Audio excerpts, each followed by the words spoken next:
দর্শক, ইস্পাহানি মির্জাপুর চা মুক্তবাক অনুষ্ঠানে আপনাদের সবাইকে স্বাগত জানাচ্ছি। আপনাদের সাথে আছি আমি মনজুর আলমুদ্দিন।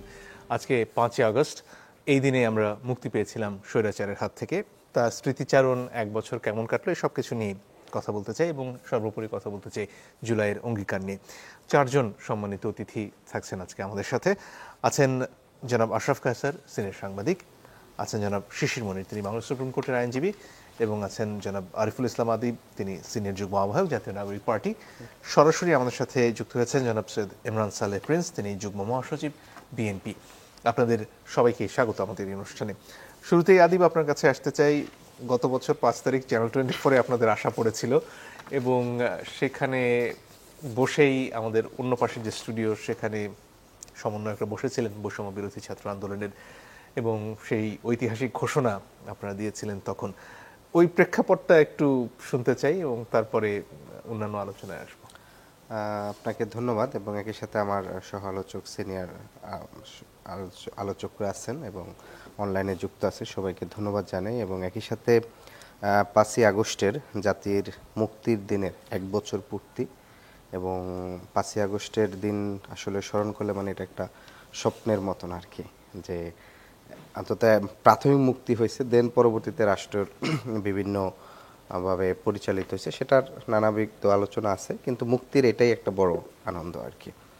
তো সেই বিষয়টি হচ্ছে যে স্মরণ করব যেটি, যে আমাদের অভ্যুত্থানের আমরা প্রথমে বেলা 12টার দিকে আমরা জানতে পারি যে জাতির উদ্দেশ্যে সেনাপ্রধান ভাষণ দিবেন 2টো বাজে আর কি। কিন্তু আন্দোলনের মূল যারা নেতৃত্বে ছিলেন তাদের সাথে তখন পর্যন্ত গভর্নমেন্টের কারোর সাথে কোনো আলোচনা হয়নি। তো প্রেক্ষাপটে পরবর্তীতে উপদেষ্টা বর্তমানে আসিফ মাহমুদ, তিনি আমাকে ফোন করলেন যে ভাই, যদি সেনাপ্রধান ভাষণ দিবেন, এটা যদি আবার কোনো কারণে মার্শাল ল জারি করে সেনা শাসনের দিকে যায়, তাহলে তো আমাদের একটা পাল্টা প্রস্তুতি লাগবে। তা আমরা চেষ্টা করলাম আন্তর্জাতিক গণমাধ্যমগুলোকে জানানোর জন্য, একটা নির্দিষ্ট জায়গায় আসার জন্য, যে কয়েকজন কথা বলবেন আসিফ সহ অন্যরা। কিন্তু আসলে পরিস্থিতি এমন ছিল যে আসলে বললেও গণমাধ্যম পৌঁছানো সম্ভব ছিল না। ইন্টারনেটও তো বন্ধ হয়ে গেছিল, ইন্টারনেট বন্ধ হয়ে গেছিল। তা আমি অফলাইনে বেশ কয়েকটা আন্তর্জাতিক গণমাধ্যমে ফোন দিয়েছিলাম, কিন্তু আসলে ওইভাবে কেউ পৌঁছাতে পারেনি আর কি। পরবর্তীতে আমরা চানকারপুল থেকে যখন শাহবাগে এসে পৌঁছাই, সেখানে নাহিদ ইসলাম, আসিফ মাহমুদ, তারিকুল ইসলাম, আবু বাকের, প্রায় 7-8 জন মূল সমন্বয়করা ছিলেন। কিন্তু ওইখানে আসলে কোনো গণমাধ্যম ছিল না, মানে এই যে একটা মোমেন্টে তাদের যে একটা বক্তব্য যাবে, এটার আসলে কোনো ছিল না। তারপর শাহবাগ থেকে এটা সংসদ ভবন পর্যন্ত আমরা আসি, এবং সারা রাস্তায় পুরো ঢাকায় তখন মানুষ নেমে গেছে, মানে তখন অলরেডি রাস্তায় তখন জনস্রোত একেবারে ওদেরকে ঠেলে নিয়ে যাচ্ছিলেন, এবং রাস্তার পথে সাধারণ নারী পুরুষ সবাই এসে মানে ওদেরকে ধরা। আমার স্পষ্ট মনে আছে একজন মধ্যবয়স্ক, তিনি চকলেট নিয়ে আসছিলেন নাহিদ আসিফকে, যে নেও, মানে কান্না করে দিচ্ছিলেন, মানে এরকম পরিস্থিতি ছিলেন। তো তখন আমরা সেখান থেকে হেঁটে যখন সংসদ ভবন, সেখানেও কোনো গণমাধ্যম আসলে ছিল না। আবার গণমাধ্যমকে যে ফোন করে আনা হবে, এইটারও কোনো পসিবিলিটি ছিল। আমাদের একটা আশঙ্কা ছিল যে কোনো কারণে যদি, যেহেতু সেনাপ্রধান বলছে বক্তব্য দিবেন, কিন্তু সেনাপ্রধান কোনোভাবে যোগাযোগ করতেছেন না, ফলে ভিতর থেকে কোনো ধরনের পরিস্থিতি তৈরি হয় কিনা, কারণ ওই মোমেন্টে জাতি যেহেতু এক ধরনের নির্দেশনাবিহীন ছিলেন, ফলে অভ্যুত্থানের মূল নেতৃত্বরা কি চাচ্ছেন এটা জাতির সামনে দ্রুত যাওয়াটা খুব গুরুত্বপূর্ণ ছিল। ইতিমধ্যে দেখেছে যে বঙ্গভবনের রাজনৈতিক দলগুলোকে সেনাপ্রধান সহ অন্যান্যরা ডাকছেন, সেখানে একটা আলোচনা চলছে, সেটাও এক ধরনের হচ্ছে গ্যাপ ছিল। তখন হচ্ছে প্রায় বেলা 4টা বাজে সংসদ ভবনের ওখানে, ওই মুহূর্তে ওখানে ছিলেন বিশেষ করে 4 জন, নাহিদ, আসিফ, এবং হচ্ছে আবু বাকের মজুমদার, এবং হচ্ছে আপনার তারিকুল ইসলাম আর কি। তখন আমি বললাম যে আমাদের এনিহাও জাতির সামনে আমাদেরকে প্রেজেন্ট হইতে হবে, সেটা যেভাবে হোক পদ্ধতি। তখন আমরা উপায়ন্ত না পেয়ে আমাদের প্রথম ছিল ইন্টারন্যাশনাল কোনো একটা গণমাধ্যমে যাওয়া, কিন্তু তখন হলো যে ইন্টারন্যাশনাল গণমাধ্যম তো আসলে যখন তখন লাইভে সে যাবে না।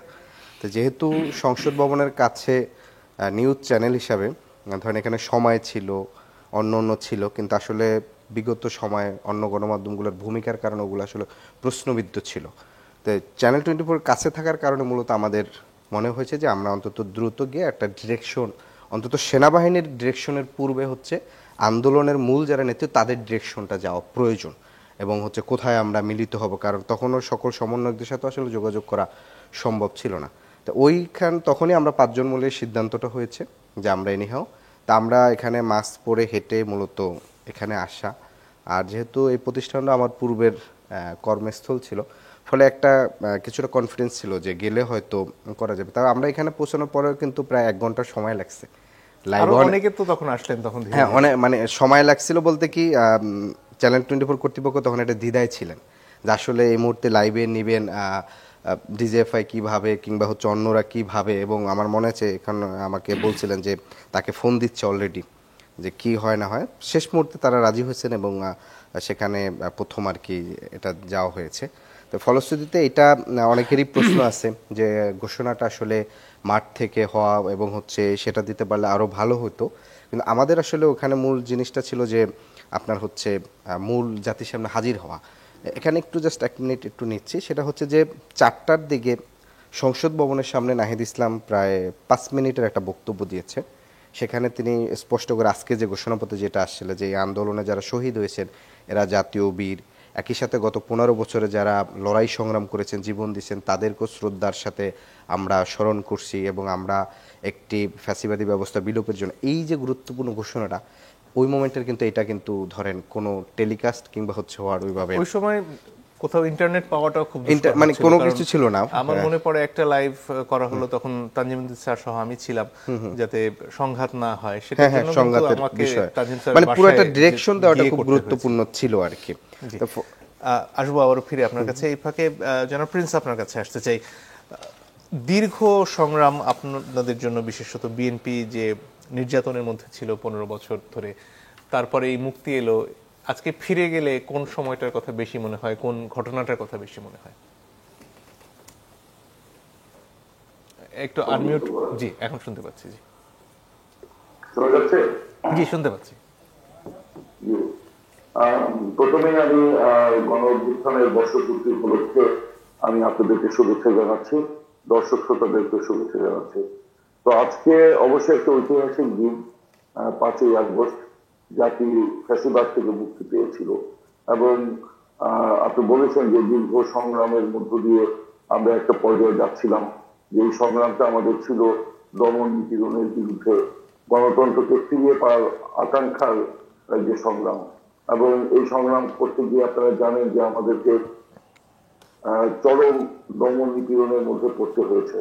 আমাদের নেত্রী বেগম খালেদা জিয়া থেকে শুরু করে একটা গ্রামের কর্মীকে পর্যন্ত যেভাবে বিপর্যস্ত হতে হয়েছে, যেভাবে নিপীড়িত হতে হয়েছে, নিগৃহীত হতে হয়েছে, এটা ভাষায় বর্ণনা করা যাবে না। এবং একই সাথে আমাদের গণতান্ত্রিক যে অধিকার, ভোটের অধিকার, কথা বলার অধিকার এবং মানবাধিকার গুলোকে সেই হাসিনা ফ্যাসিবাদী শাসক তারা কেড়ে নিয়েছিল। তো যাই হোক, সেই আন্দোলনের প্রেক্ষাপটে আজকে কোটা বিরোধী আন্দোলন হলো। সেই আন্দোলনের যখন সরকার আবার আমাদের মতোই তাদের উপর নির্মম দমন নিপীড়ন চালালো, গুলি বর্ষণ করলো, আমরাও তাদেরকে সমর্থন করলাম। এক পর্যায়ে আমরাও তাদের সাথে মাঠে নেমে এসেছি এবং আন্দোলন সংগ্রাম করেছি। তো এই প্রেক্ষাপটে 5ই আগস্ট ফ্যাসিস্ট হাসিনার পতন হয়েছে। তো আপনি বলেছেন যে আজকে কোন বিষয়টি সবচেয়ে বেশি মনে পড়ে। আজকে আমাদের সবচেয়ে বেশি মনে পড়ে যে আন্দোলনে আমাদের কঠিন মুহূর্তগুলো, যে কি একটা পরিস্থিতির মধ্যে দিয়ে আমাদের গেছে। আপনি ধরেন সর্বশেষ এই কোটা বিরোধী আন্দোলন, যেটা বৈষম্য বিরোধী ছাত্র আন্দোলন সূচনা করেছিল, সেই আন্দোলনে আমরা নৈতিক সমর্থন দিয়েছিলাম এবং একটা পর্যায়ে আমি আগেই বলছি আমরা মাঠে নেমেছি সমর্থন দিয়ে। আমাদের হাজার হাজার নেতা কর্মীদেরকে সেখানে গ্রেফতার করা হয়েছে। কাউকে আমরা মানে বাসায় আমরা কেউ আমরা সেই সময় নিজেদের বাড়িতে থাকতে পারিনি, স্বাভাবিক জীবনযাপন আমরা মানে করতে পারিনি। আমাদের প্রতিনিয়তই আমরা খবর পাচ্ছিলাম চতুর্দিক থেকে যে হত্যা, মানে এটা হত্যা মানে কি, একটা গণহত্যা সে সময় চালানো হয়েছে। এবং এমন গণহত্যা, এটাকে কি বলবো, যে আমরা বাংলাদেশে কখনো দেখছি বলে আমাদের মনে হয় না। হেলিকপ্টারে করে গুলি করা হয়েছে, 4 বছরের শিশু থেকে 60 বছরের বৃদ্ধ পর্যন্ত নিহত হয়েছে। এবং রাত্রে রাতে যেভাবে ব্যারিকেড দিয়ে, এলাকাগুলিতে ব্যারিকেড দিয়ে সবাইকে গ্রেফতার করা হয়েছে, নেতা কর্মী নির্বিশেষে সাধারণ ছাত্র মানুষ, তাদেরকে যেভাবে গ্রেফতার করা হয়েছে, সেই কথাগুলো মনে পড়ে।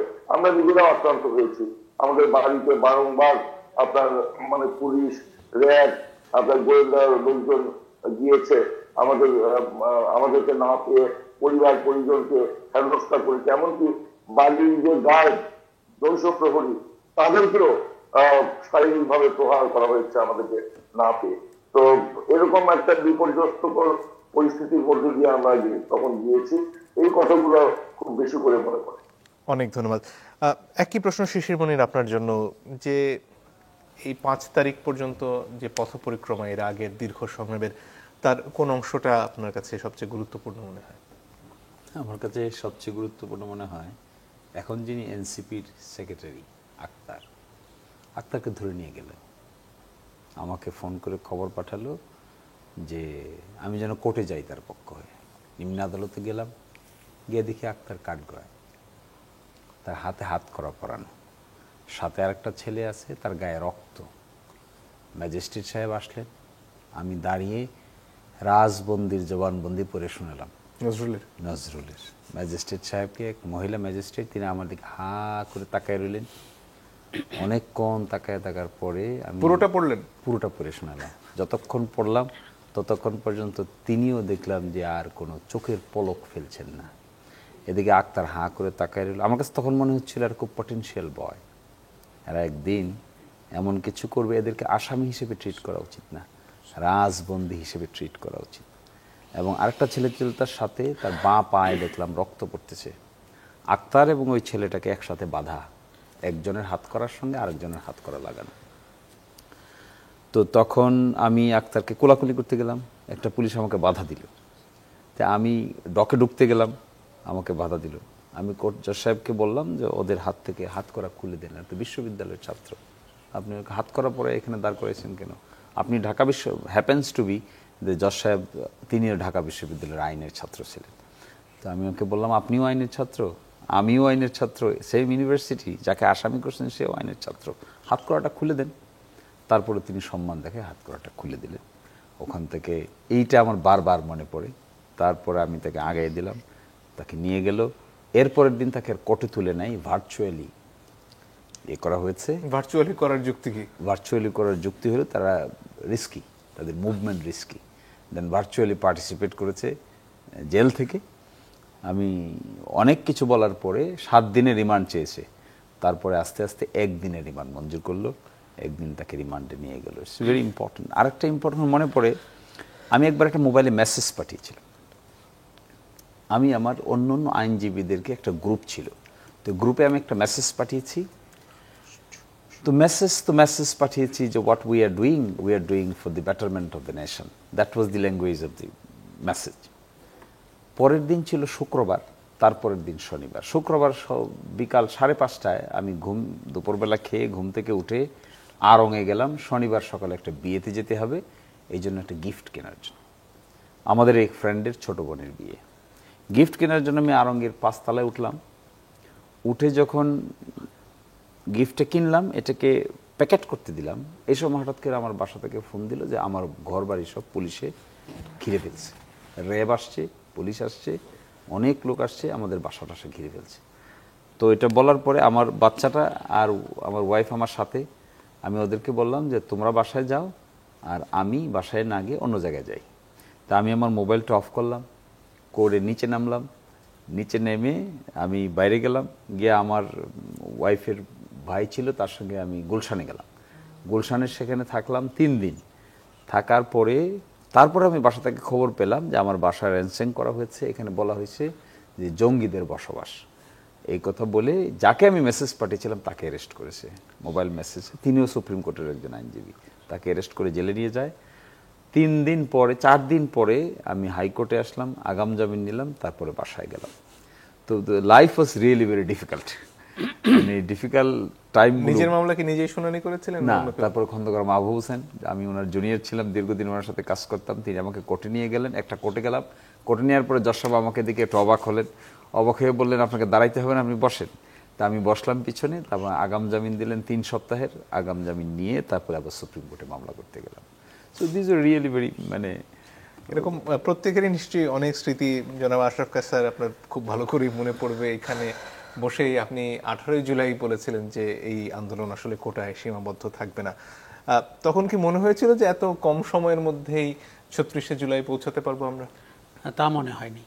এখানে যখন আবু সাইদ হত্যার পরে আমরা ওই অনুষ্ঠানটি করছিলাম, আপনি উপস্থাপনা করছিলেন, এবং যেই ভয়াবহতা এবং যেভাবে রাষ্ট্রীয় প্রশাসন মানে কিছু অধিকার আদায়ের মানুষের উপরে ঝাঁপিয়ে পড়ল, যেভাবে আবু সাইদকে হত্যা করা হলো, তখন আমরা বলেছিলাম যে এইটি আসলে কোটায় সীমাবদ্ধ থাকবে না। তারা মানবাধিকার নিয়ে প্রশ্ন করবে, নির্বাচন নিয়ে প্রশ্ন করবে, এবং আমাদের গণতান্ত্রিক অধিকার নিয়ে প্রশ্ন করবে। এবং তারপরে যে 20 দিনের মধ্যে এই ঘটনা চূড়ান্ত রূপ পাবে, সেটি আমার তখনও ধারণা ছিল না। আমার মনে আছে যে আমার সাথে একজন অন্য অতিথি ছিলেন, তার সাথে একজন বাইরের থেকে আসা তার এক আত্মীয় ছিলেন। তিনি বেরোনোর সময় বলছিলেন ওই ভদ্রলোককে যে তার সাথে এই স্টুডিওতে না আসে, আমার সাথে আসলে তার সম্মানটা বৃদ্ধি পেত। কেননা আমি প্রতিবাদ করেছিলাম, আমি সত্যি কথাটা সাহস করে বলেছিলাম, এবং আমার পাশের ভদ্রলোকটি যেহেতু সরকার সমর্থক বুদ্ধিজীবী, তিনি ওই লাইনে কথা বলছিলেন যে এরা হচ্ছে জঙ্গি, এরা হচ্ছে সন্ত্রাসী, এরা সরকারকে উপড়ে ফেলতে চাচ্ছে। দেখুন, আমরা 16 বছর কিংবা তারও আগে এই অগণতান্ত্রিক সরকারগুলো এবং তাদের অপশাসনের তীব্র সমালোচনা করতাম। প্রতিটি নির্বাচনের সময় বলতে শুরু করতাম যে এই নির্বাচনটি জনগণের নির্বাচন না, এবং গুম খুন হত্যা তার প্রত্যেকটা প্রতিবাদ করতাম। তো সেটি যে একটি কথা বারবার বলতাম যে রাজনৈতিক দলের আন্দোলন না, সামাজিক বা অধিকার আদায়ের কোনো আন্দোলনে এই সরকারের পতন হবে। এবং আপনি দেখেন 16 বছরে কিন্তু রাজনৈতিক দলগুলো স্বাভাবিক কারণেই ওইভাবে সফল হতে পারেনি। মানুষ এটা কেন হলো, কেন রাজনৈতিক দলের আন্দোলনে হলো না সরকারের পতন? এটির কারণ হচ্ছে যে রাজনৈতিক দল প্রধানত যে দলটির কথা আমরা বলি, তারা তো আসলে এর আগে দেশ শাসন করেছেন, তাদেরকে মানুষ চেনেন, তাদের অনেক আচরণ, তাদের অনেক কর্মকাণ্ড নিয়ে মানুষ হয়তো সন্তুষ্ট না। আর দ্বিতীয় হচ্ছে রাজনৈতিক দলে, দেখুন আমি প্রায় বলে থাকি গণ অভ্যুত্থানের শক্তির আর রাজনৈতিক দলের শক্তির মৌলিক পার্থক্য কি। ওই দলে জীবন দেওয়ার জন্য কেউ যায়নি, ওই দল মানে সামনে মানুষ জীবন দিয়ে ফেলেছে অধিকার আদায়ের জন্য, সেটি ঘটেনি। ওই দল বলতে শুধু একটি দল না, আমি সবগুলো রাজনৈতিক দলের কথা বলছি। 16 বছরে আমরা দেখেছি কিভাবে ঈদের পরে কর্মসূচি হবে, ঈদের পরে আন্দোলন হবে, হাস্যকর একটা জায়গায় চলে গেছিল। কিন্তু গণ অভ্যুত্থানে যেটি সবচেয়ে ম্যাজিক্যাল ঘটনা, সেটি হচ্ছে যে নেপথ্যে কারা আছেন, তারা কি শিবিরের অংশ কিনা, নাকি তারা শক্তি, নাকি তারা কি, এটি কেউ খুঁজতে যায়নি। বরঞ্চ তাদের হ্যামিলনের বাঁশিওয়ালার মতো একটা সম্মোহনী শক্তি পুরো সমাজকে আকৃষ্ট করেছিল। দেখুন, আমি তখনও বলতাম, আপনার এই অনুষ্ঠানে ওই বাকি 20 দিনও আমি আরও এসেছিলাম, যে আমাদের প্রত্যেকের রাস্তায় যাওয়ার একটি কারণ দাঁড়িয়েছিল, প্রত্যেকের জীবন দেওয়ার একটি সাহস দাঁড়িয়েছিল। যেই বোবা সোসাইটিটি সরকার দাঁড় করিয়েছিল, যে বিবেকহীন বুদ্ধিজীবীদেরকে সরকার পৃষ্ঠপোষকতা করেছিল, যে প্রশ্ন নয় প্রশংসার সাংবাদিকতাকে সরকার বেছে নিয়েছিল, তার বিপরীতে মানুষের যে শক্তি, সেটি আমরা এই কোটা বিরোধী আন্দোলনে একাত্ম হতে দেখলাম। এবং আমি প্রায় বলে থাকি যে মানুষ একটি যাওয়ার জায়গা খুঁজছিল। আপনার মনে আছে জাতীয় প্রেস ক্লাবের সামনে আমরা 28শে জুলাই আপনি আমাকে আমন্ত্রণ জানিয়েছিলেন একটি সাংস্কৃতিক সংগঠনে, আমি সেখানেও 2 মিনিট 3 মিনিট কথা বলেছিলাম। আমি তখন টের পেলাম কারফিউ ভঙ্গ করে মানুষ তার ছোট শিশুটিকে নিয়ে কেন একটি জনসভায় এসছে, কারণ সে একটি যাওয়ার জায়গা খুঁজছে। একই ঘটনা আমরা দেখলাম দ্রোহযাত্রা যখন হলো আনু মোহাম্মদের ডাকে, সেই দ্রোহযাত্রাতে লক্ষ মানুষ কি করে সমবেত হলো। তার মানে তখন আমাদের কোনো বিভেদ ছিল না, বিভক্তি ছিল না, রাজনৈতিক পরিচয় ছিল না, আমাদের একটিই পরিচয় ছিল যে আমরা একটা কালো শাসনের মানে অপশাসনের থেকে মুক্তি চাই। তখন মানুষ একটি যাওয়ার জায়গা খুঁজছিল, একটি ক্লারিয়ন কল খুঁজছিল। এই ম্যাজিক্যাল ঘটনাটা এই স্টুডেন্টরা ঘটাতে পেরেছিল। এবং আমার মনে হয় যে আমার জীবদ্দশায় এইরকম সম্মোহনী রাজনৈতিক আহ্বান আমি অতীতে আর কখনো দেখিনি। দেখুন, গণ অভ্যুত্থানের আরও একটা প্রবণতা থাকে, তার নেতাদেরকে মানুষ আগে চেনে। আমাদের জুলাই গণ অভ্যুত্থানের নেতাদেরকে কেউ চিনত না। তারা স্বাভাবিক জীবন থেকে উঠে আসা এবং জনগণের ভিতর থেকে উৎসরিত শক্তি। এই গণ অভ্যুত্থানকে ইউনিকলি পৃথিবীর কাছে আমাদেরকে পজিশনিং করতে হবে। অনেক ধন্যবাদ। একটা বিরতির সময় হয়ে গেছে, তারপরে বর্তমানের আলাপে আসতে চাই। দর্শক আশা করি সাথে থাকবেন।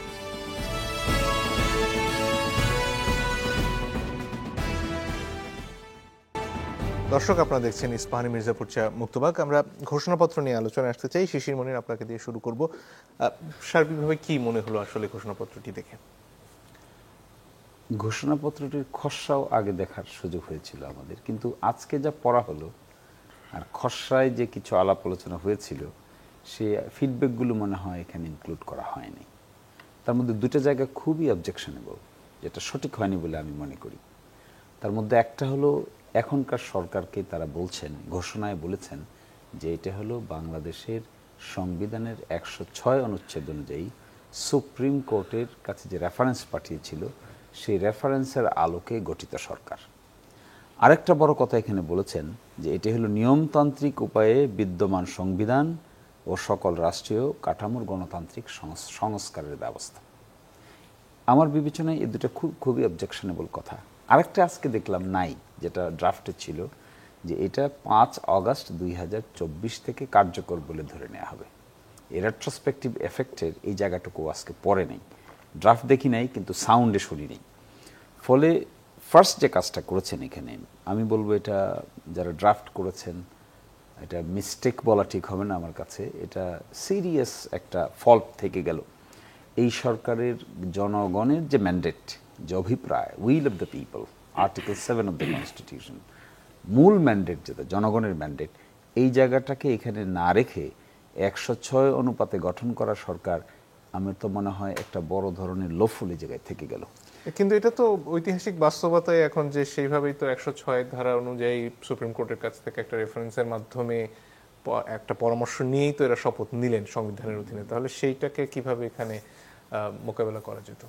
এটা মোকাবেলা করা যেত, এটা বলা উচিত ছিল যে এটা জনগণের সার্বভৌম অভিপ্রায়ের ভিত্তিতে গঠিত সরকার, এটা বলা উচিত ছিল এখানে। আর 106-এর অধীনে তো আসলে এগুলো করা যায় না। 106-এর অধীনে অ্যাডভাইজারি ওপিনিয়নের ভিত্তিতে আনকনস্টিটিউশনাল জিনিসকে তো কনস্টিটিউশনাল করা যাবে না। এবং বাংলাদেশের ইতিহাসে অতীতে 2বার রেফারেন্স হয়েছে। একবার হয়েছে পার্লামেন্ট বয়কট কেস নিয়ে 67 DLR যা আছে, আরেকটা হয়েছে বিডিআর মিউটিনি নিয়ে, যে এটা নর্মাল আইনে বিচার হবে নাকি মিলিটারি লতে বিচার হবে। এটা হলো থার্ড রেফারেন্স। এই রেফারেন্সের সাবজেক্ট ম্যাটারটা তো সঠিক আছে। 5 তারিখের ঘটনা, 6 তারিখে সরকার ছিল না, 7 তারিখে সরকার ছিল না, 8 তারিখে সন্ধ্যায় সরকার এসেছে। তাহলে এই কমান্ডটা কোথা থেকে আসলো? এই যে একটা গণভবনে একটা শপথের আয়োজন করা হয়েছে, এই কমান্ড কোথায়? এই ফোর্স কি? এই ফোর্স তো will of the people. Will of the people started from 5th August, আর 5th অগাস্টে will of the people effective হয়ে গেল, স্টেট ডিসম্যান্টেল হয়ে গেল, এক্সিকিউটিভ গভর্নমেন্ট পালিয়ে গেল, তারপরে জুডিশিয়াল সিস্টেম মধ্যে অনেকটাই পলায়নপর হয়ে গেল, তারপরে তার সাথে পার্লামেন্ট ডিসফাংশনাল হয়ে গেল, তারপরে আমরা বলছি 106-এর সরকার। আমার মনে হয় এটা সঠিক হয়নি। এই কনসেপ্টটাতে কোথাও একটা ভুল হয়েছে। এই কনসেপ্টটা ভুল না হলে ভবিষ্যতের জন্য ভালো হতো। আর নিয়মতান্ত্রিক গভর্নমেন্ট তো এটা না। যদি এটা বলে নিয়মতান্ত্রিক গভর্নমেন্ট আর 106-এর অধীনে, তাহলে 106-এর অধীনে তো এই গভর্নমেন্টের কতদিন পিরিয়ড হবে এটা তো ফিক্স করে দেওয়া নাই। সুপ্রিম কোর্ট এটা বলে নাই এই গভর্নমেন্ট 18 মাস থাকবে না, 2 মাস 2 বছর থাকবে না, 5 বছর থাকবে। এটা যদি আর্গুমেন্ট কেউ করে যে এটা হলো নিয়মতান্ত্রিক সিস্টেম, তাহলে যে আগের সরকার যতদিন পর্যন্ত ক্ষমতায় থাকার কথা ছিল তারা অতদিন থাকুক, তাই তো হওয়া উচিত আর্গুমেন্ট। আর তা না হলে যে সরকার আগে পালিয়েছে, নিয়ম মেনে পালিয়েছে, সংবিধানের বিধান আছে। আমি গতকালকে একটা সুপ্রিম কোর্টের অডিটরিয়ামে বলেছিলাম 47 কনস্টিটিউশনাল প্রভিশনস ইনঅপারেটিভ হয়ে গেছে, ডিসফাংশনাল হয়ে গেছে, কয়েকটা চ্যাপ্টার আছে ইররেলেভেন্ট হয়ে গেছে। আর এখন এসে বলছে আমরা 106-এর অধীনে গঠিত সরকার। এর মাধ্যমে এই গভর্নমেন্টের ফাংশনাল স্কোপটাকে লিমিট করে দেওয়া হলো। এটা সঠিক হয়নি। এবং আরেকটা যে কেন 5th অগাস্ট 2014 থেকে এটাকে বিবেচনা করবেন না, এটা কেন বললেন না, এটা যদি ইন্টেনশনালি বলে থাকেন তাহলে তো একটা গ্যাপ হবে। আমি আশ্চর্য হচ্ছে এই কথা বলে যারা আর্গুমেন্ট করছেন যে ফেব্রুয়ারিতে বা মার্চে এপ্রিলে যেদিনে নির্বাচন হবে, তো সেই ডেটটা নির্বাচন করবে আন্ডার হোয়াট ল? ইন্টারিম গভর্নমেন্টের কনসেপ্টে তো কনস্টিটিউশনে নেই। তাহলে ইন্টারিম গভর্নমেন্ট কি করে ফিক্স করবে ইলেকশন হবে? ইন্টারিম গভর্নমেন্ট কি করে অ্যাপয়েন্টমেন্ট দিচ্ছে? ইন্টারিম গভর্নমেন্ট কি করে এতগুলো অর্ডিন্যান্স জারি করছে? এই প্রশ্নটার মধ্যে একটাই সলিউশন হইতো, ডাইরেক্ট যদি বলতো উইল অফ দ্য পিপলের ভিত্তিতে এই গভর্নমেন্ট গঠিত হয়েছে, তাহলে that could have been the solution of all questions and issues. জি, ধন্যবাদ। জনাব প্রিন্স, আপনার কাছে আসতে চাই। সংবিধানের অধীনে থাকা বা সংবিধানের বড় ধরনের পরিবর্তনের কিছু কিছু ব্যাপারে বিএনপি তাদের নোট অফ ডিসেন্ট দিয়েছে এরই মধ্যে। এই যে গণ অভ্যুত্থানের পরে এর যে আইনি ভিত্তি তৈরি করার জন্য যে ঘোষণাপত্র আজকে দেয়া হলো, তার কিছু কিছু সমস্যা জনাব শিশির মনির বলছিলেন। আপনার দৃষ্টিতে সেগুলোকে সমস্যা মনে হয়েছে কিনা, এবং সার্বিকভাবে বিএনপির পর্যবেক্ষণ কি এই ঘোষণাপত্রের ব্যাপারে? না, এই ঘোষণাপত্রটা নিয়ে তো দীর্ঘদিন ধরে কাজ করা হচ্ছে, এবং আমি আগেই বলেছি যে এটা আমার মনে হয় 4বার আমাদের কাছে পাঠানো হয়েছে। আমরা 4বারই আমাদের মতামত সেখানে দিয়েছি। আমাদের সব মতামত যে এখানে ইনক্লুড হয়েছে তাও কিন্তু না, কিন্তু দেশের বর্তমান পরিস্থিতি এবং গণতন্ত্রের বৃহত্তর স্বার্থে আমরা হয়তো সেটা মানে স্বাগত জানিয়েছি আর কি। এখন এরকম তো প্রশ্ন অনেক বিষয়ই আছে, মানে জনগণের ইচ্ছায় তো এই সরকার গঠিত হয়েছে, এটা ঠিক, কিন্তু এটাকে সাংবিধানিক যে একটা পন্থায় যে নিয়ে যাওয়া, সেটার জন্যই তো রেফারেন্সের ওখানে গেল 106-এর আন্ডারে সেটা আপনার শপথ বাক্য পড়ানো হলো, এবং সেখানে আমরা সকল রাজনৈতিক দল সেটাকে সমর্থন করেছি, এবং এই সরকারকে আমরা সমর্থন দিয়েছি, এবং বিভিন্ন বিষয়ে তাদেরকে সহযোগিতাও করেছি। সেই ব্যাপারে জনগণের যে সমর্থন, সেটাই কিন্তু আমাদের সমর্থনের মধ্য দিয়ে প্রতিফলিত হয়েছে। তো এইখানে আমি কোনো সমস্যা আছে বলে আমি মনে করি না। তবে হ্যাঁ, এটা যদি আরো স্পষ্ট করার ব্যাপার থাকতো সেটা করা যেত। এটা সরকার আসলে এই মানে কি বলে খসড়াটি নিয়ে, মানে এই ঘোষণাপত্রের খসড়াটি নিয়ে রাজনৈতিক দলগুলোর সাথে সেইভাবে কিন্তু বসে নাই।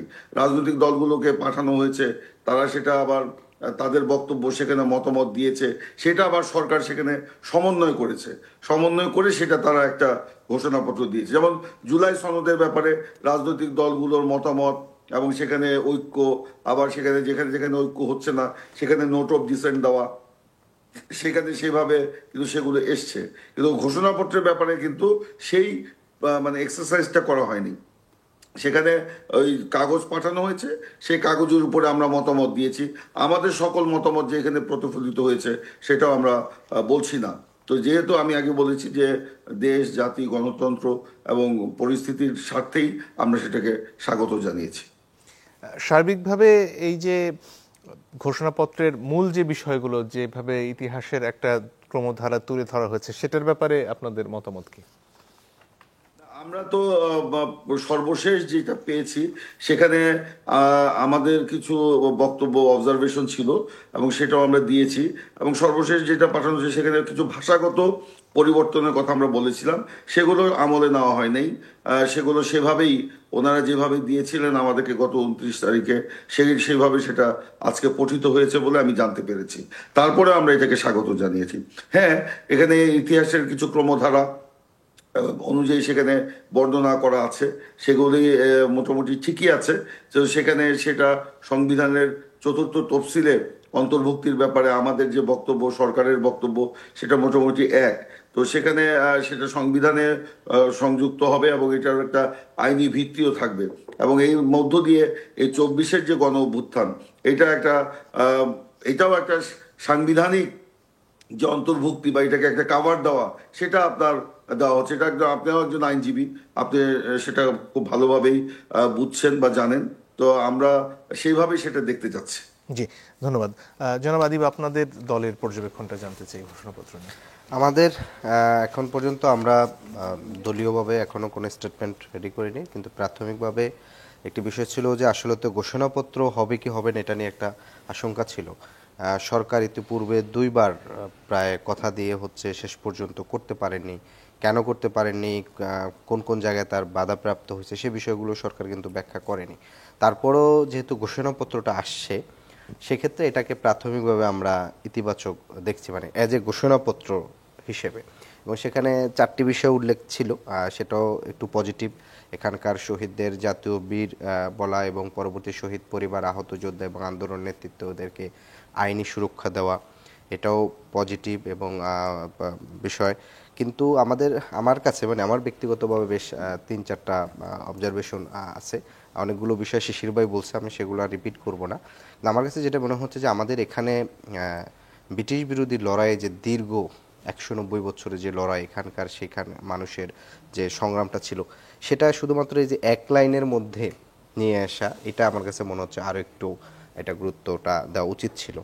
দ্বিতীয়ত বিষয় হচ্ছে যে বাংলাদেশে স্বাধীন হয়ে যাওয়ার পরবর্তীতে ফ্যাসিস্ট আওয়ামী লীগের যে রাজনীতি, সে রাজনীতির সর্বশেষ সবচেয়ে ভয়ঙ্করতম রূপটা হচ্ছে 9 সাল থেকে হচ্ছে 25 সাল পর্যন্ত, এবং তার এই পুরো রাজনীতিক কর্মসূচি, তার পলিসি গ্রহণটা পুরোটাই হচ্ছে প্রতিবেশী রাষ্ট্রের পলিসি অনুযায়ী। প্রতিবেশী রাষ্ট্র সবসময় চিন্তা থাকে যে বাংলাদেশ যেন কখনোই হচ্ছে তার সিকিউরিটি কনসার্ন না হয়।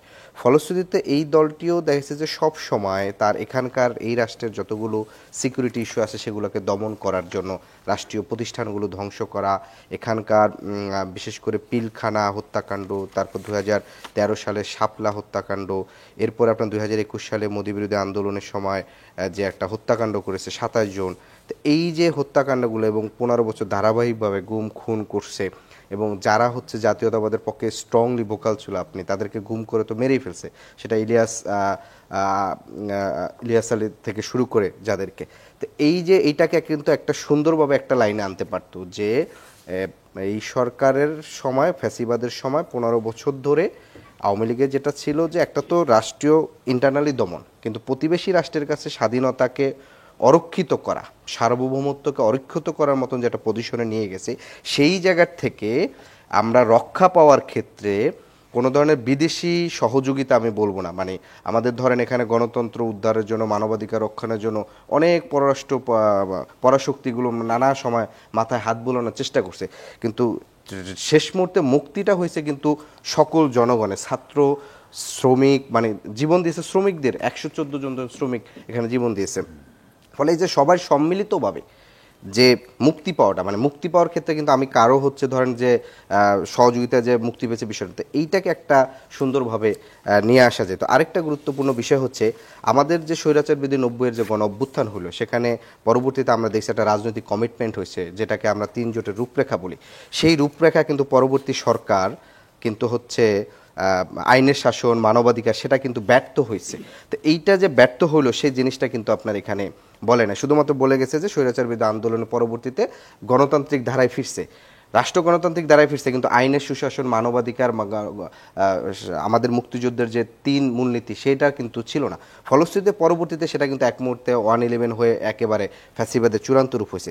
তো এই দুটা জিনিস হচ্ছে, এই 4টা জিনিস আমার হচ্ছে আমার কাছে পার্সোনালি মনে হয়েছে। একটা ছোট্ট একটু ভিন্ন প্রসঙ্গ, সেটা হচ্ছে 111-এর কথা যেহেতু আসলেই, গতকালকে উপদেষ্টা মাহফুজ একটা স্ট্যাটাস দিয়েছিলেন কিছুক্ষণের জন্য, সেখানে 111-এর সংখ্যার কথা আবার তিনি বলছেন। আপনারা দল হিসেবে তেমন কিছু দেখেন কিনা? না, এখানে দেখেন আসলে এখনো অনেক বক্তব্য আমরা আসলে দিতে পারি না, নানা ধরনের আশঙ্কা থাকে। যেহেতু আজকে 5ই আগস্ট, গত বছর এই দিনের যে পুরো দিন বা 8ই আগস্ট পর্যন্ত যে যে বিষয়গুলো হয়েছে, এই পুরো বিষয়গুলো কিন্তু এখনো আমরা বলতে পারি না।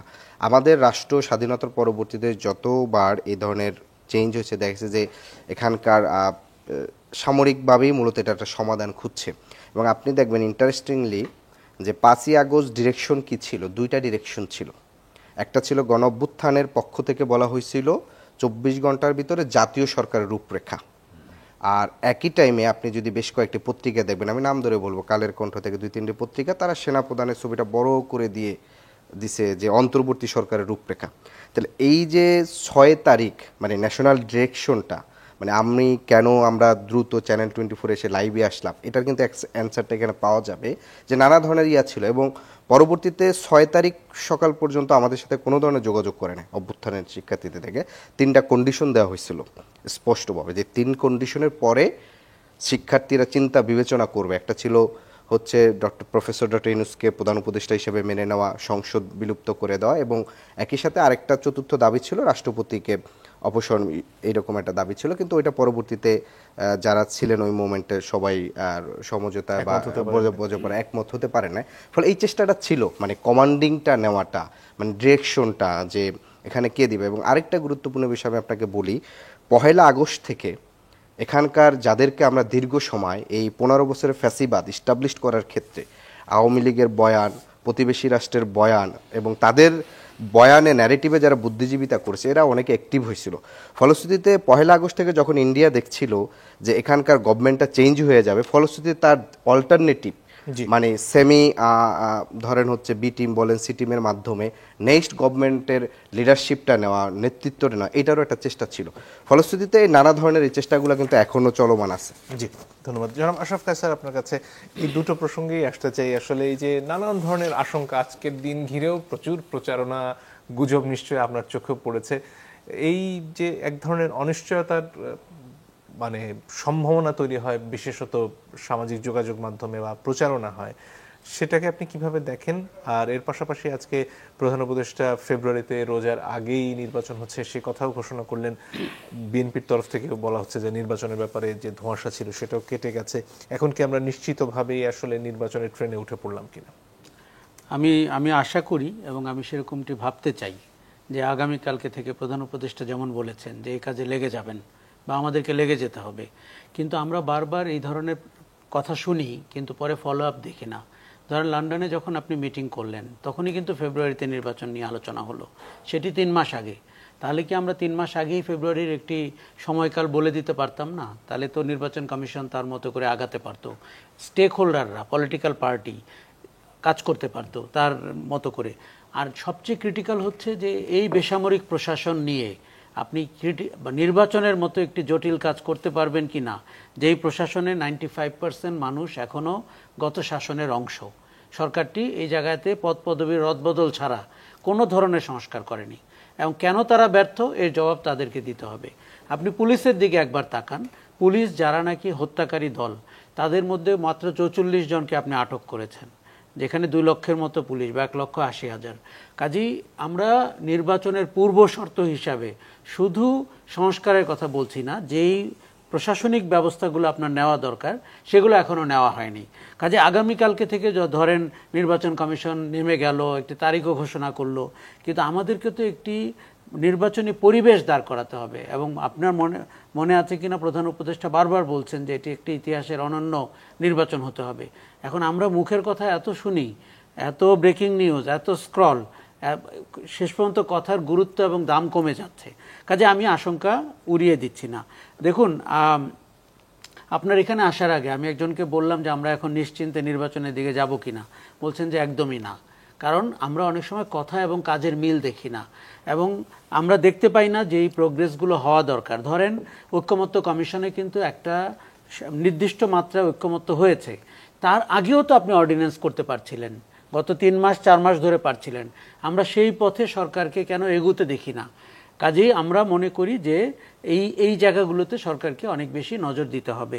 এখন আপনার খুব খুশি হব আমি যদি এই ঘোষণা অনুযায়ী নির্বাচনের পরিবেশ তৈরির কাজ শুরু হয়, তবে তাতে করে বিচারের এবং সংস্কারের প্রক্রিয়া যেন আপনার ব্যাকসিটে চলে না যায়। আমার আশঙ্কা হচ্ছে নির্বাচনের ঘোষণা দেওয়া মাত্রই ও আর সব কিছু পেছনের সিটে চলে যায় এবং ওগুলো আর ফোকাসে থাকে না।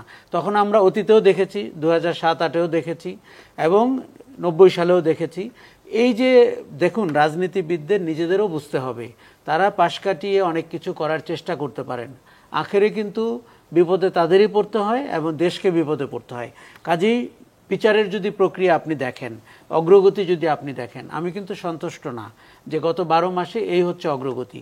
2টি ঘটনা আপনাকে শুধু বলি যে এই যে গণহারে হত্যা মামলা, এটি বিচারের নামে অত্যন্ত অবিচার। কেননা আমরা যা অভিযুক্ত এবং অপরাধীদের জানি, এবং আদিব যে কালচারাল লোকজনের কথা বলছিল তাদেরকে যদি আপনি এখন 400 জনের একজন বানিয়ে ফেলেন, সে তো সেকেন্ড স্তর পর্যন্ত এই প্রক্রিয়া আগাবে না।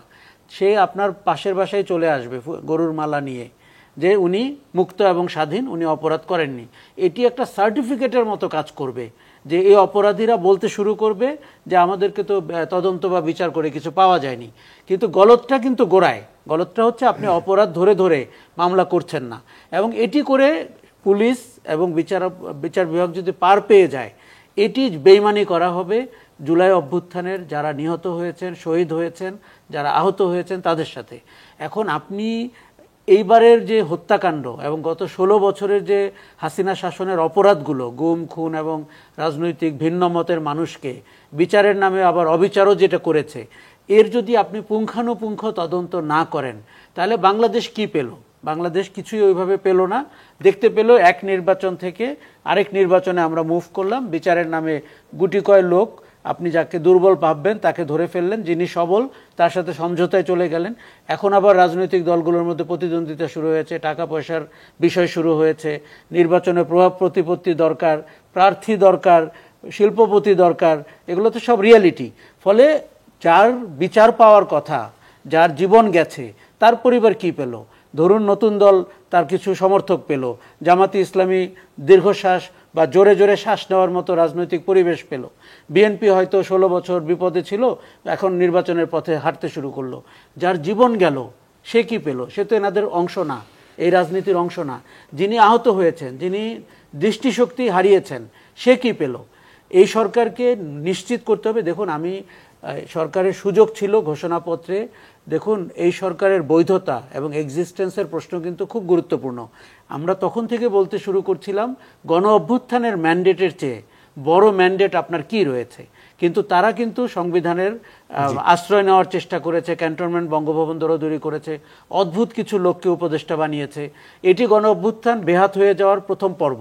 দ্বিতীয় পর্ব হয়েছে তাদের আপনার অথর্ব কিছু শাসন সময়কাল, যেখানে তারা চিহ্নিত করে অপরাধীদেরকে ধরতে পারেনি। তাদের চোখের সামনে দিয়ে মানুষ পালিয়ে গেছে, পরের দিন ফেসবুকে আবির্ভূত হয়েছে এবং জনমত গঠন করার চেষ্টা করেছে। কাজে আমরা যেই সরকারটিকে আমন্ত্রণ জানালাম আমাদের ন্যায্য অধিকার পাওয়ার জন্য, সেই সরকারটি ব্যর্থ হলো ন্যায্য অধিকার দিতে। এখনও সময় রয়েছে, 7-8 মাস সময় রয়েছে। আপনি রিকোর্স করতে পারেন, আপনি অভিযোগ দায়ের করতে পারেন, আপনি যাদের ব্যাপারে তদন্ত হওয়া দরকার সেই লাইনে হাঁটতে পারেন। আমরা কিছু সাংবাদিক এবং সাংস্কৃতিক কর্মীদের দেখেছি যে আটক করা হয়েছে, তারপরে তাদের সমর্থকরা বলেছেন যে এটা অন্যায় করা হচ্ছে। এর কারণ হচ্ছে তিনি যদি নীলফামারীতে খুনের অভিযোগে অভিযুক্ত হন, আপনি তাকে সেই মামলায় ধরেন, অথবা তিনি যদি অর্থ লোপাট করে থাকেন, অথবা যদি আপনার তার বিজ্ঞাপনী সংস্থার নামে এখানে মাফিয়াতন্ত্র কায়েম করে থাকেন, ওইভাবে আপনি আমরা সৃজনশীল অপরাধের সৃজনশীল মামলা দেখতে চেয়েছিলাম, গয়রাহাটা না। ধন্যবাদ। জনাব শিশির মনি, যদি আর কিছু যোগ করার থাকে।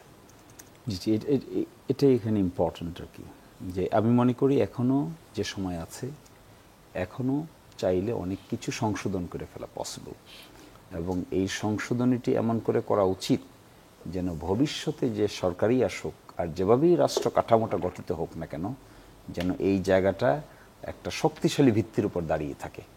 এত ঠুনকো ভিত্তির উপর দাঁড় করালে তো হবে না। যেখানে আমরা বলছি একটা গণ অভ্যুত্থানের ম্যান্ডেটের উপর ভিত্তি করে যে কাজ করা যায়, এটা না করে আমি যদি ভিন্ন একটা রিকোর্স নেই, তাহলে যখন এই অভ্যুত্থানের এনভায়রনমেন্ট থাকবে না, তখন এই প্রশ্নগুলো কিন্তু আবার নতুন করে জেগে উঠবে। ধন্যবাদ। জনাব প্রিন্স, জি জনাব প্রিন্স, যদি আর কিছু যোগ করার থাকে। ঠিকই আছে যে আওয়ামী ফ্যাসিবাদের যে হত্যাকাণ্ড, সেই হত্যাকাণ্ডের পরে যে মামলা এবং তারপরে যে বিচার প্রক্রিয়াটা আরো একটু ত্বরান্বিত হওয়া উচিত ছিল এবং জোরদার হওয়া উচিত ছিল বলে আমরা মনে করি। যে সময়টা গেছে সেখানে এখানে লজিস্টিক সাপোর্টেরও অনেক সমস্যা ছিল। এখানে 2টা ট্রাইব্যুনাল করা হয়েছে, এখানে যদি আরো 2টা ট্রাইব্যুনাল করা যেত অতিরিক্ত, তাহলে তো ওই মামলার বিচারের গতিটা বাড়তো। আর আশরাফ কায়সার ভাই যে কথাটা বললেন মামলার ব্যাপারে, সেটা অবশ্যই একটা খুবই চিন্তনীয় ব্যাপার, এবং এই মামলাগুলো যেভাবে হয়েছে সেই মামলা পরিণতিটাতে কি হবে সেটাও কিন্তু আমাদের সকলেরই চিন্তা করা উচিত। তো এগুলো শিশির ভাই যে কথাটা বললেন যে এখন যে সময়টা আছে সামনে, সেই সময়ের মধ্যেও কিন্তু আমাদের অনেক চিন্তা ভাবনা করে অনেক কাজ কিন্তু করা যায়। সেই কাজগুলো যদি আমরা এই মামলা ফ্যাসিস্টের বিচারের ব্যাপারে সেগুলো যদি করি, কিংবা আমাদের যে আরো ভালো যদি কিছু কাজ করা যায়, এই সময়টা কাজে লাগিয়ে আমাদের সকলের ঐকমত্যের ভিত্তিতেই সেই কাজগুলো করা উচিত বলে আমি মনে করি।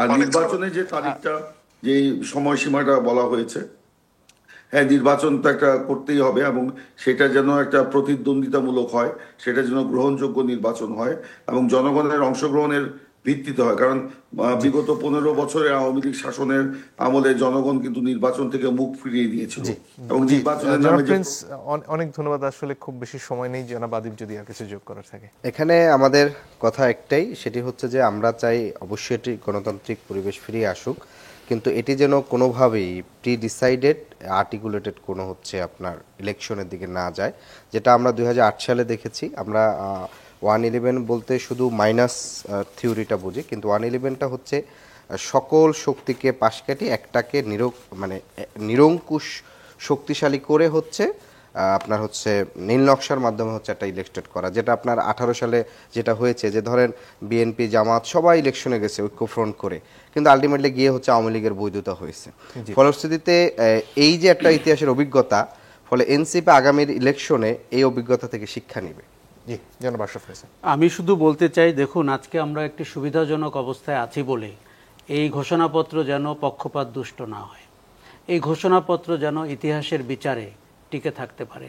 কারণ আপনি যদি বয়ানটি লেখার সময় এখন যারা জীবিত আছে মাঠে তাদের দিকে তাকিয়ে বয়ানটি লেখেন, পলাতক শক্তি একসময় ঠিক উল্টো বয়ান, বাংলাদেশের মুক্তিযুদ্ধ নিয়ে আওয়ামী লীগ যে ন্যারেটিভটা দাঁড় করিয়েছে, নিজেদের স্বার্থের ন্যারেটিভ, মুক্তিযুদ্ধ তাদের একটি ব্যবসায়িক ধারণা, সেই রকম করে যেন জুলাই একটি ব্যবসায়িক ধারণা হিসাবে 15 বছর পরে আজকের মতো কোনো অনুষ্ঠানে কেউ কথা বলতে না পারে, এটি নিশ্চিত করতে হবে। আমাদের সীমাবদ্ধতা হচ্ছে আমরা বর্তমানটাকে দেখি, হিসাব নিকাশ এই সময়টায় করি, কিন্তু ভবিষ্যৎকে দেখে হিসাব নিকাশ করলে আপনার এই ঘোষণাপত্র পৌরাণিক কাহিনীর মতো অনেক দিন টিকে থাকতে পারবে। আর দ্বিতীয় কথা যেটি বলি, দেখুন অনেক ভুল হতে পারে, সরকার গঠন প্রক্রিয়া ভুল হয়েছে বলে আমার ধারণা, কাজেই অভ্যুত্থানের সরকার আমরা পাইনি, বিপ্লবী সরকার তো দূরের কথা, কিন্তু যে গোজামিলের সাংবিধানিক সরকার পেয়েছি, কোনো কারণে যদি আপনার মনে হয় যে এটি ইতিহাসের বিচারে টিকবে না, তাহলে এখনই আপনি সংশোধন করতে পারেন।